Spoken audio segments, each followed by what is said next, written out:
Action. Yeah, speed on this side.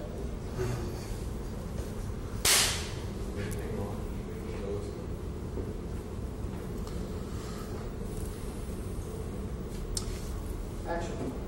Well, so the cocaine started recreationally, but it became something more in your life because of the injury, because of a lot of other things, right? Yes.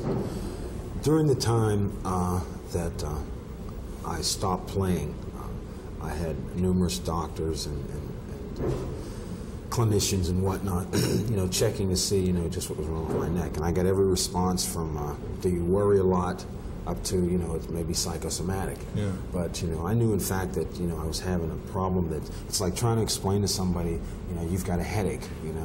Well, there are some people that kill themselves over headaches. Right.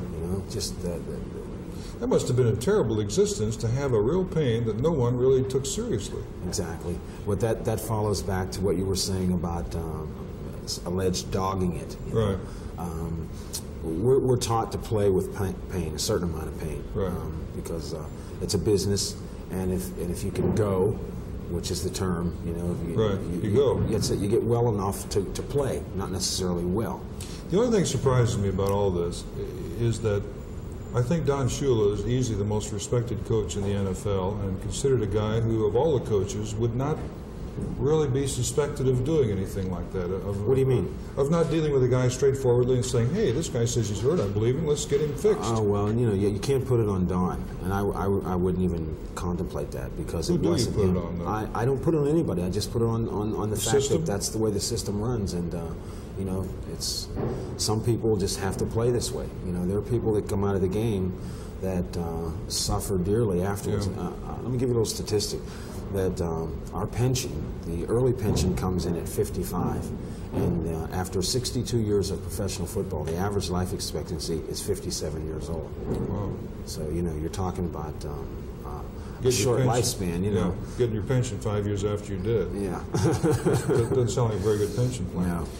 Well, okay, we move up now, and you're started cocaine for the reason, undoubtedly, that thousands of people watching now use cocaine, particularly in South Florida. Because it's fun, I guess. Well, no, it's not even fun, because there's nothing fun about drugs. Well, why do people do it? Why did you do it in the first place? Well, in the first place, it was something I really couldn't realize or justify, but the fact that it was there, or that it was available, or that people used that as an intro, But you look back as a weakness on your part that you ever got into it for any reason. Oh, sure, right now. You feel like a jerk that you ever did it, right? Well, I don't feel like a jerk, but I mean, I feel like I didn't use good judgment because of family situations and the ultimate end. It's just like, it's not like heroin, but the psychological aspect of it is in that the end road once you take the first step, if you continue in that same light. So then take us from your use. Quiet. You got a problem? Yeah, we got the plane. Okay. Sorry, just keep rolling. I was going to keep rolling? Yeah, it's gone. Well, then how do you get from a heavy use? I mean, you were spending a lot of money, obviously, at some point on cocaine, right? Yeah. How much were you spending? Oh, God. Sometimes $4,000 a month. Good heavens. Yeah. So that's where a lot of your money Right, went. but I mean, it wasn't just for me. It was a social aspect, and I'm like this. If I can help someone, and at that time, it was satanic, what was involved in the help. But if I can help someone, then I would help them. At that time, in the 70s, drugs and the drug culture, it became a gigantic aspect of society. And anytime you have a society aspect that comes so big, then it starts to overflow into everything else, into politics, i.e. Hamilton Jordan, into... It occurs to me that as you sit here today, that you must know of a lot of people in Miami who used cocaine, who probably use it still today, who are scared to death that you're going to say something about it. Oh, God. Would you think so? No. I mean, I would think during your time when everybody wanted to be a friend of Merc Morris's, to know Merc Morris, to do some cocaine with him, that they would like to buy back ever doing that. Well, that would be to their benefit, but you're not going to find me no, I'm not asking you to name names. I'm just... I know that, but what I'm saying is you're not going to find me wallowing in any self-pity about my situation, nor would I want to include anyone else for the purposes of their benefit without their consent. Right. But you do feel, I think, singled out because of what's happened to you. Yes, I do. You think there's a lot of people watching television right now who have done worse than you have done and haven't even been found guilty of anything, haven't gone to trial, and even if they have got off or certainly aren't facing 15 to 25 years plain time in prison. Right. Why do you think you? Again, because the football player? I think it's a gigantic thing. I think it possibly starts at the White House. It trickles down to the president's task force. It trickles down farther to wanting to comply in the newspaper about the tremendous amount of work that's being accomplished in terms of crime. You know. But let's go back to the entrapment and deal with that. Your basic contention is, and we're going to simplify this. This is not totally legalese, but it's what people will understand. You're essentially saying, only because a guy came to you and induced you to do something that you ever got involved in trying to sell this cocaine. Exactly. That's the bottom line? Exactly. Well, I think a lot of people would ask the question, why don't you just tell the guy you weren't interested? No thanks, goodbye. Well, to be perfectly honest with you, as I have been throughout this whole thing, I needed the money. I needed the money. So you knew it wasn't right, but you wanted to make some money? Yes.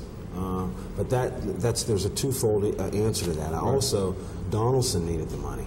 And this is the guy that you claim entrapped. Or he alleged he needed the money. Right. And when you say entrapment, it becomes entrapment from a legal standpoint, but it begins by another person's singling out another person to bring about some type of legal harm to them. You know, in other words, I was set up to be busted by Fred Donaldson, and the state assumed the same position in knowing that certain facts about Donaldson himself, which under the guise of the law, because you have to understand, the law has to follow the law also.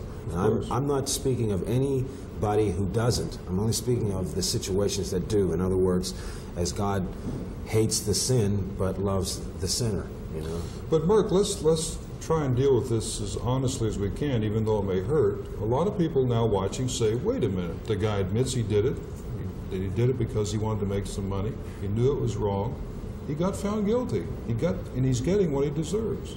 Well, fortunately, the defense of not guilty by reason of entrapment is a legal defense. But, okay, forgive me, but a technicality, many people would say. No, it's not a technicality. It's the same necessity that's adopted into the Constitution that provides a safeguard for a citizen not to have the harassment or be subjected to cruel and unusual punishment under the guise that someone would like to get even with them. If that would be the case, then anybody, and this is i.e. 1984, that anybody would have the right to assume a position of the law and take it upon themselves to... But still, the fact remains, you could have told the guy, no thanks, I'm not interested. Yes, that's true. I could have said that. And you wish you had, I guess. Yes, I do. I wish I had it. How did you feel when you heard the sirens, you knew what was happening suddenly? I thank the Lord that my prescription on the drug rolls and that my name would now be taken off, because about 3 weeks before that, my wife and I and our family, we had joined Sunset Chapel. Because I felt the need to get rid of this drug problem because I couldn't do it myself. You mean to tell me you felt relief when you knew you were going to be arrested? Yes. That's rather incredible. Well, I was nervous throughout this whole thing. I told you I'd never done this before. Yeah. And I was pretending like I knew what I was doing. Obviously, I didn't. Mr. Cool. Yeah, right, you know. But what the fact remains is that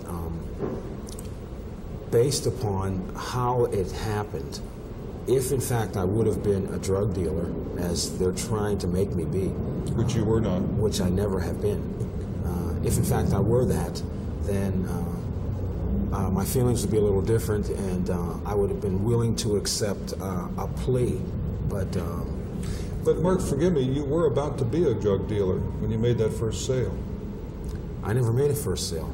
You were involved in a sale, or were going to. I mean, that was your... You mean you're talking about the bust itself? Yeah. Well, see, that again, that's precluded by the fact that here comes a guy off the street who is trying to set me up under the guise of being a friend.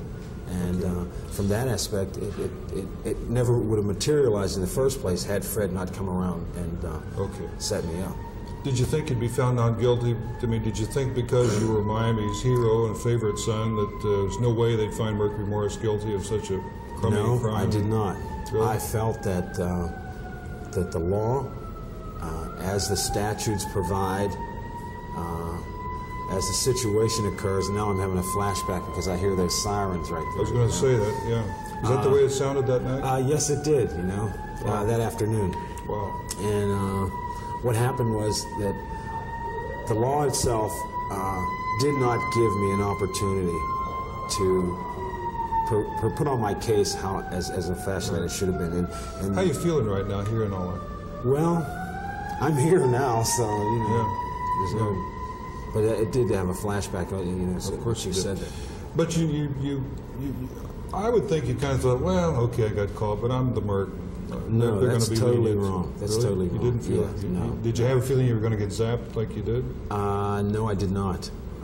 The way the case went down, by our contention of not guilty by reason of entrapment, by that being the absolute and total truth, by the subsequent offers to waive my rights by the state. Now, your attorney has told me, Ron Strauss, that there's been all kinds of rumors, but I don't want you to tell me if this is right or wrong, that they wanted to make a deal with you. But one of the key elements of the deal was to tell them what other Dolphins you had known using drugs. Is that right?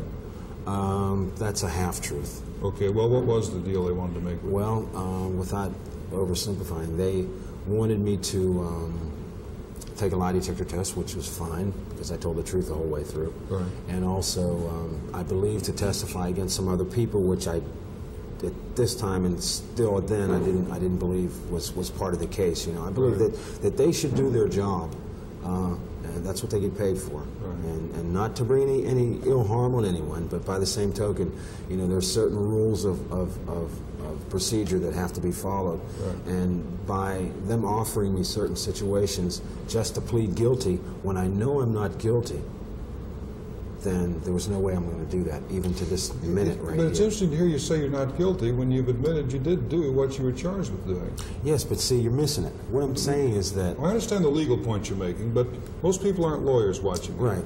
Well, I'm not either, but I mean, it's easy for me to understand. Okay. And that is that when a person entraps you, ensnares, entices, lures, this is entrapment. Now, once again, we revert back to the fact that the law must follow the law. Right, and I'm not saying that if I should get off because the law didn't follow the law. I know that. Okay. And it's just a matter of proving it. Did you know through the trial, did you know what was coming? Did you, no. Really? No, were you not even to the last minute. Really? When Ron said to me, he said, Gene, he says, brace yourself. He says, they're coming down with trafficking. And I said, no, they can't be. Because when the jury went out, now first, let me back up first. Yeah. Day one, we went over the defenses in which I was accused of being a cocaine dealer. Right. No substantial evidence was brought about. My testimony wasn't refuted. The fact that I had not dealt in cocaine, except for Vince Cord, who flipped, as they call it here, which means he turned state's evidence in order to secure a lesser sentence for himself. He turned state's evidence and really gave no evidence involving my predisposition. We can obviously see if a guy flips, he's not going to flip and then say, well, he didn't do anything. You know, he has to have something by way of information, regardless of if it's true or not. Right. And then day two, I went on the stand, I believe. And, you know, throughout the course, I had a lot of people come through. But the key points were when Cord testified against me and Collins got on the stand and actually committed perjury by not telling the truth. And why he didn't tell the truth, I don't know. It really singles out to a preparation. And we were prepared to the utmost in terms of our case. And had I gone in by myself and Ron Strauss defending me, I'm sure I would have been acquitted. Everybody, I guess, wants to know that it's never happened. What did you feel like when you stood up and they said guilty? I said, well, we'll just have to go to the appeals court. You see, the nature of the law at this trial court level, it can or cannot, up to the judge's discretion, it can preclude certain evidence. It can allow certain evidence not to be admitted, which may be or may not be pertinent to the case, but that should be left up to the jury. But it's also at the judge's discretion.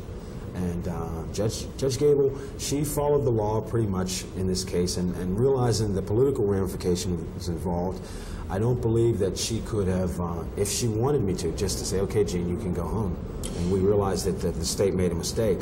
You know, I think people watching all this on television, reading about in the newspapers, thought, my God, this must be the worst possible thing could happen to a man, to 1 minute be out and then a few months later be facing 15 to 25 years in prison. Right. You're kind of making me think it wasn't that bad, maybe. Well, that's an individual's option to how he handles it or she handles it. I'm a firm believer that through my faith, I walk about this far above these circumstances here, which, I've been in jail for almost a month now. And what was it like that first night in jail? Which first night? They arrested you, you heard the sirens, they brought you down here, booked you. It was rather confusing. I was not really functioning, at a competent level at that time. In fact, from the time I was arrested. It's all kind of a blurry nightmare. Yes. Was it any sense of a celebrity's come to town and all the guys in here? Oh, sure. But you get the other side of that also. By and large, the people here have treated me fairly well, and you'll get offsprings of different types of behavior. As far as the positive and the negative aspect of being here. Right. Hold on just a minute. We're going to change. Okay, let's change tapes.